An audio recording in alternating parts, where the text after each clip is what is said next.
Buffalo, but there also is driving bans in Amherst, Cheektowaga, Evans, Hamburg, Clarence, and the city of Lackawanna. At this point, those are all going to stay into effect at least through the daylight hours and probably into the overnight hours and tomorrow morning as well. We were able to lift the driving ban in the town of West Seneca. It is a driving advisory in the town of West Seneca now. That does not mean it is easy to drive, and if you don't have to go anywhere, please don't. There are still walls of snow along some of the main roads, which make it difficult. They have to cut those down. They have to expand roads from curb to curb. It hasn't happened totally yet. But after consultation and the request of West Seneca Supervisor Gary Dixon, we did agree to lift the driving ban for the town of West Seneca. As I noted at the 9:30 press conference, the Erie County Department of the Erie County Department of Health Medical Examiner's Office has confirmed 25 deaths across all of Erie County. Those also include those in the city of Buffalo. There are some the city of Buffalo may have that our Department of Health has not been able to confirm yet and are in the process of confirmation. As was referred to me last night by the health commissioner, last night was a very bad night. As we know, we had 12 additional deaths that we confirmed compared to the 13 that we had announced by 11 o'clock last night. And many of those came in the late night, overnight hours, and our team from the medical examiner's office had to work with the area hospitals as well as what was received at the morgue to try to confirm those. And it was a tough night, and we do expect that there will be more as there are additional individuals that are found across our community. I can just say the same thing on behalf of myself. Our Commissioner of the Department of Public Works, William Gary, is here. Stay off the roads. The driving ban is in place not to inconvenience you. It's to help us get through this as quickly as possible, to open up communities so that we can get in and do what we need to do so that we can open up as fast as possible. But we are still getting reports of individuals who are not only going out on the roads, but getting stuck. Here we are. The storm started on Friday. We know people want to get out, but there are people who are going out, and we don't think for really a good apparent reason, who are getting stuck on roads that we had previously cleared or were attempting to clear. And all you're doing is hindering our efforts to respond, including, most importantly, life-saving response. We had to dig out and help get a number of ambulance companies so that they could get their ambulances back in service. We have ambulances coming as mutual aid from outside of the Erie County, but if we send them to a place, if somebody's having a heart attack or a major issue and they can't get down the road because now someone's stuck again, you could cost somebody's life. So please, stay home. And once again, thank you, Governor, for all that you're doing and the team is doing. It is making this operation at least faster from a standpoint of having every available equipment and apparatus and people that we can. The snow, when it fell, was with a vengeance, with a ferocity, and during that period when we had to pull all the troops off, it was the worst I've ever seen. And I did live through the blizzard of 77. So thank you for all the work that they're doing. Any questions at this time? Thank you, Governor. We're going to open up this for reporter questions.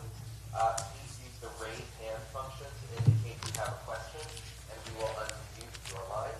Okay. We'll wait about 30 seconds to make sure that everybody who would like to raise their hand can. Okay. In the interim, I'll say that we've also sent our request for a emergency disaster declaration to the White House. We want to make sure that our localities know to keep track of their expenses in search of reimbursement from the federal government. The White House, as we've all spoken to, but I spoke to the Chief of Staff to President Biden on Christmas Day.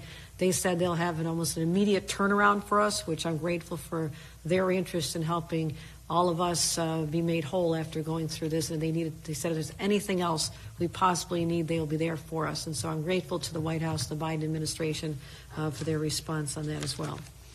Governor, can I make a couple of acknowledgments just very quickly? I want to also acknowledge the county executive was good to acknowledge some of the county executives that reached out.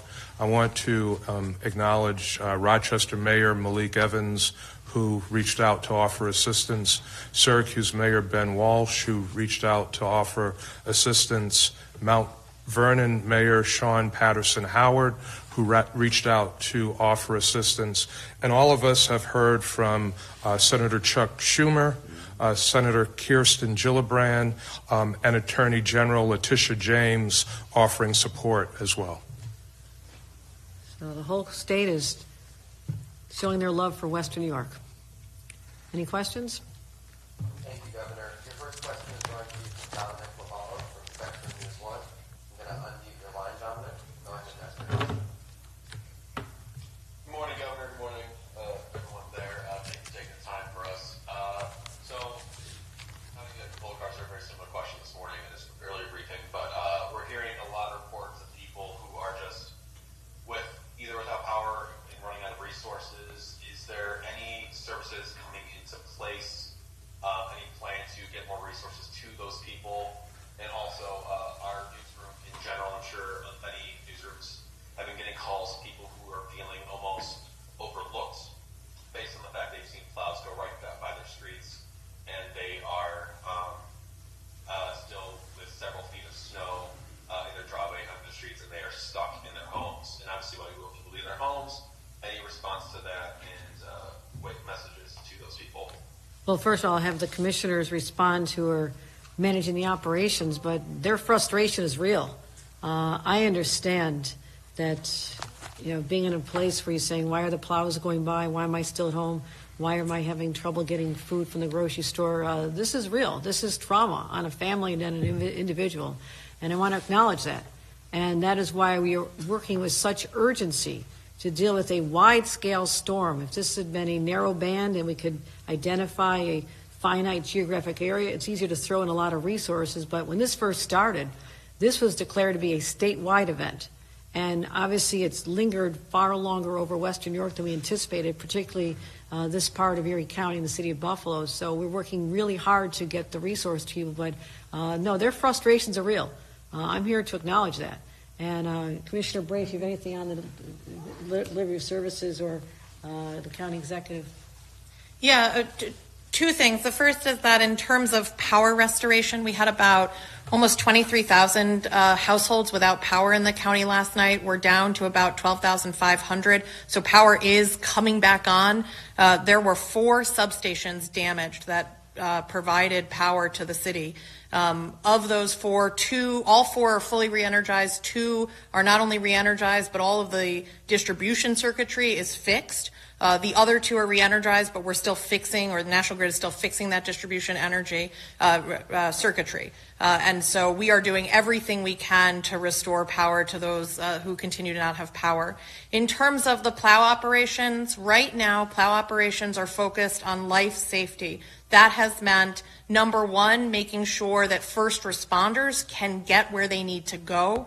Number 2, making sure that hospital personnel, other medical personnel can get where they need to be. Number 3, transporting emergency medical calls. That might mean that people see a plow passing their residential street. It is not because we don't want to plow you out. We do want to plow you out, but given the intensity of the storm and the amount of cars that are stranded and trucks that are stranded, we've had to use those plowing resources for emergency response. As soon as we are able to move those resources to the residential streets, we will. The best thing people can do is to stay off the road so we don't have additional stranded vehicles. In terms of resources, we have been able to supply firehouses in the city with food and water. And so we will do the best we can to make sure that people have access to what they need as we're getting folks going again. Thank you. Our next question is coming from Jonathan Epstein from the Buffalo News. Did you want to add anything? Muted. Please go ahead and ask your question. Yes, there have been reports about some looting and some concerns about price gouging. Can you elaborate on what's been happening along those lines? Are there specific areas that are seeing it, specific stores? What's being done? Jonathan, there has been some looting in the city of Buffalo. Let me just mention my team that I'm with very quickly, and then I'll turn that over to Police Commissioner Gramaglia. Obviously, we're here in Police Fire Headquarters at Dillon in downtown Buffalo. Police Commissioner Gramaglia has been working around the clock. We're also here with Public Works Commissioner Nate Martin, who has been working around the clock. I'll have Commissioner Gramaglia at this time talk about the looting and the police response to that. Thank you. So, yeah, we are aware of reports of looting. We've seen some of that on social media. Our officers have responded to several reports. We have made a few arrests. We have intervened in some of those. We've assisted at least one location that I'm aware of right now in getting a store boarded up. So our officers are out there. We've been able to, throughout the storm, transition our patrol officers to get back more concentrated on their patrol efforts while we have our search and rescue and recovery teams that are going out and doing the very difficult work of recovering bodies and also doing check the welfare calls. So we have made the transition. We are aware of it. We are dealing with it. And, of course, we don't condone it. I want to add to that, if I may. I just want to add that people who are out looting when people are losing their lives in this harsh winter storm is just absolutely reprehensible. I don't know how these people can even live with themselves, how they can look at themselves in the mirror. They are the lowest of the low. And from some of the pictures that we've seen in social media of these looters, they're not looting foods and medicines. They're just looting items that they want. So these aren't even people in distress. These are people that are taking advantage of a natural disaster and the suffering of many in our community to take what they want from retailers, also potentially putting those services at risk in the communities where they are looting. Jonathan, you also asked about price gouging. Price gouging is illegal. And we have the Attorney General's office, and our state is prepared to investigate any complaints of price gouging, and those who engage in this disgusting practice at a time when people in our community are hurting, that they are trying so hard to get basic necessities. There's a scarcity because the stores have been closed since Friday. Well, then shame on them, and they're going to meet the law in a way that they probably did not encounter. So we're going to be going after them. I also want to say that the Department of Financial Services is engaging the insurance industry, making sure that we have claims adjusters on the ground to help people who've had damage, whether it's the weight of snow on their roofs, whether it's water damage in places like my building where the pipes burst from being frozen. So we want to make sure that people know that we'll get help to them as soon as possible. And one more mission I wanted to say that's important for everybody to know. People who've been violating our traffic bans may have thought that they could get away with it. They are wrong. There are consequences. You will be ticketed.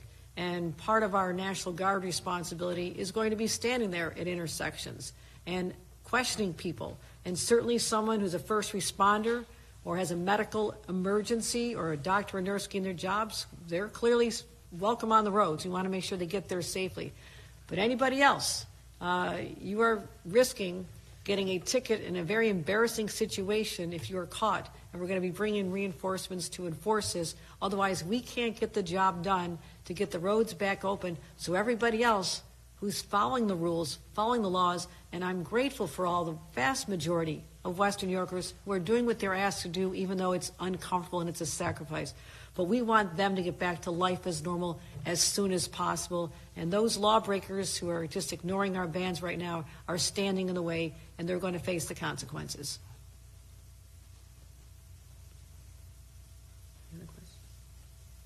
Okay, our next question will be coming from Michael Gold of the New York Times. Michael, your line is open. Please unmute yourself. Thanks. Governor and Mayor and County Executive, I know we're all very focused on what's happening now, and we're still clearing out of the storm, but we're looking at a situation where last month in Buffalo we had was a record snowstorm for November. Here we have another historic snowstorm, and I wonder how you all are thinking about preparations that can be made for whatever the next major weather event is so that we don't have this scenarios we seem to be having where people are running low on supplies and running low on resources, and how much thought you've given to kind of these sorts of storms occurring more often in the future. Historic storms are no longer historic to us. That's become a way of life in our state, and that's results of climate change, as you see extreme weather events all over our country. But all of us in state and county and local government know we have to be prepared for the next big one. I said this literally days after we were embedded in Buffalo for what seemed like 4 or 5 days trying to get through an epic storm, the most snow ever deposited in a 24-hour period in the history of New York State. And we had to get through this region being paralyzed. But the very next day, we knew the next storm could literally be a day away, a week away, a month away. And we have been prepared. We made sure that all of our inventories, our stockpiles, were brought up to where they need to be. So the state has plenty of gasoline, for example. We have been able to go out using state gasoline resources through state fire to literally fuel local first responder vehicles because we had enough. We have MREs stockpiled everywhere. Camp Road facility in Hamburg, right where I used to live, has thousands of MREs ready to be distributed to food banks and to get for people. Medical supplies. So you're absolutely right. We have a responsibility to have all these resources on hand. But when Mother Nature literally shuts down and creates a wall that you cannot see past, it is not safe for not just emergency vehicles, but the trucks that are bringing groceries to the stores, and the stores are shut down anyhow. So that is the paralysis we're experiencing, but we do have the warming shelters stood up. We had plenty of cots and blankets, and so people are taking advantage of this, something that, again, is our responsibility to be ready for. And I'd like Commissioner of Homeland Security and Emergency Services, Jackie Bray, to talk about our other preparations. Sure, absolutely. So prior to any storm, including the previous two historic storms, we begin local coordination days in advance. We coordinate across state agencies with our county and our local partners. As the governor said, we open all of our stockpiles, we refresh all of our stockpile inventories, and we bring in heavy equipment from around the state to pre-position appropriately. In terms of the historic nature of both of these events back to back, as the governor said, we are seeing an increase in extreme weather. We know that. And so what we're doing is when we get forecasts, we're working far more hand in glove with forecasters than we ever have before to make sure that we have real-time information and to make sure that we can imagine how bad something will be. Part of what we have all had to do over the last couple years of extreme weather is to change the realm of the possible in our own imaginations. As everyone said, no one thought we'd see a blizzard worse than the one of 77 here, and we did this week. So we're working hand in glove with forecasters to make sure we understand how bad it really can get. Now, just to add on that, the pre-positioning of equipment is critical. And that is why literally the day before, we had talked about days before, how we can bring in resources, manpower, woman power, and starting with our utilities. We knew that if the power went out, that this could be life-threatening because of the Arctic chills. And so we had, the norm is for the state, 5,000 utility workers. We told them to ramp it up. We had 7,000 utility workers deployed, ready to go where they're needed. They came to Western New York. So it has not been a challenge of resources or equipment because we had hundreds and hundreds of snowplows and personnel pre-positioned waiting for this storm to come.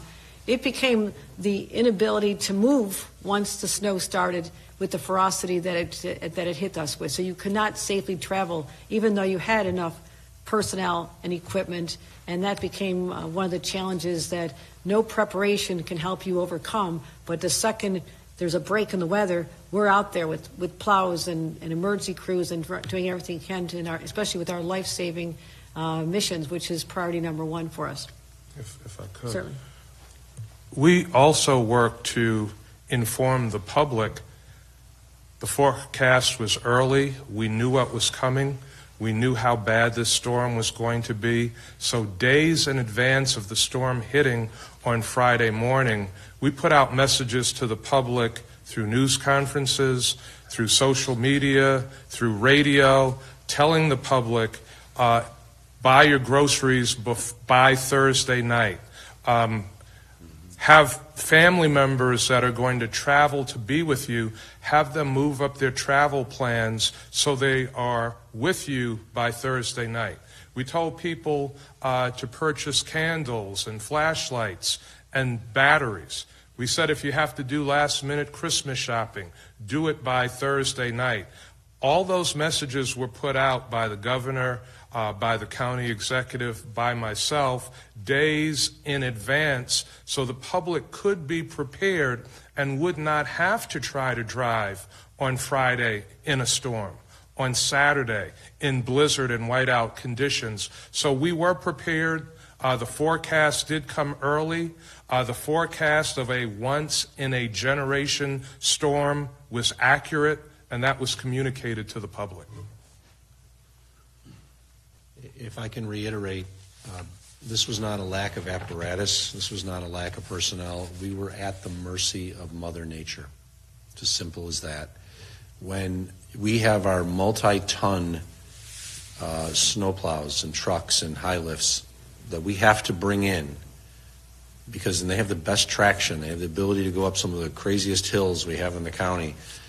When we have to bring them in because it's too dangerous for them to be out there, and we had to bring them in for hours and hours and hours, it doesn't matter if you had 1,000 more pieces of equipment and 10,000 personnel. There's still nothing you could have done in that period. It was that bad. I know it's hard for people to believe, but it was like looking at a white wall for 14 to 18 hours straight, depending where you were. 3 feet in front of you, at your just in front of your hood of your car, was nothing but a white wall. And as somebody who's lived here pretty much my entire life, who lived through the blizzard of '77, that 18-hour period was the worst period of weather I have ever seen, and other people who've got a lot more experience than me said the same thing. Thank you, County Executive. That's all the time we have for questions this afternoon. I'll turn it over to Governor Hochul for any closing remarks before we wrap up. No, thank you. I just want to thank the people of Western New York for hanging in there. I know how hard this is. You've been doing what we've asked you to do by and large. And again, the end is almost here, but let's make sure we get through the final days safely and keep all of our first responders and the snowplow drivers and everyone else who's out there in a uniform to keep all of us safe. Keep them in your prayers. Thank you very much.